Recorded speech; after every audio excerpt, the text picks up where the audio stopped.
இன்கம்ப்ளீஷன்ல நீங்க இருக்கிறதுனால, குறைத்தன்மையில் இருக்கிறதுனால, தேடுதல் தேவையில் இருக்கிறதுனால ஏற்படுத்திக்கிற எல்லா உறவுமே மேலும் மேலும் உங்களுக்கு காயத்தை தான் உருவாக்கும், இன்கம்ப்ளீஷனை தான் உருவாக்குமே தவிர சத்தியமா கம்ப்ளீஷனை உருவாக்காது, கொடுக்காது. இது ஒரு ஆழமான உண்மை, தெரிஞ்சுக்கோங்க. நீங்க திருமணம் செஞ்சுக்குங்க வேண்டான்னு கூட நான் சொல்ல வரல. செஞ்சுக்கிறதும் செஞ்சுக்காதும் உங்க விருப்பம். ஆனா திருமணம் செஞ்சுக்கிற முடிவெடுத்தாலும் செஞ்சுக்க வேண்டான்னு முடிவெடுத்தாலும் எந்த முடிவெடுத்தாலும் கம்ப்ளீஷன்ல இருந்து எடுங்க. ஒரு முக்கியமான உண்மை என்னன்னா, உங்களுடைய இந்த லஸ்ட் பேட்டர்ன், காம எண்ண பதிவு வந்து ரூட் பேட்டர்னா இருக்கவே இருக்காது. ஏன்னா காமம் வந்து 7 வயசுக்கு பிறகுதான் வர ஆரம்பிக்கும். ரூட் பேட்டர்ன் 7 வயசுக்கு முன்னாடியே வந்துடும்.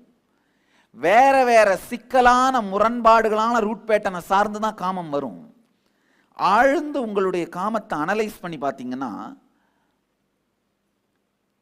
உங்களுடைய இந்த ரிஜெக்ட் பண்ணப்பட்டிருப்பீங்க, தோல்வி, ரிஜெக்ட் ஆகானது, அன்பில்லாதது, மற்ற அந்த பேட்டர்ன்ஸ் எல்லாம் சுத்தி சூழ்ந்து பண்டலாகி அதுல இருந்து தான் இந்த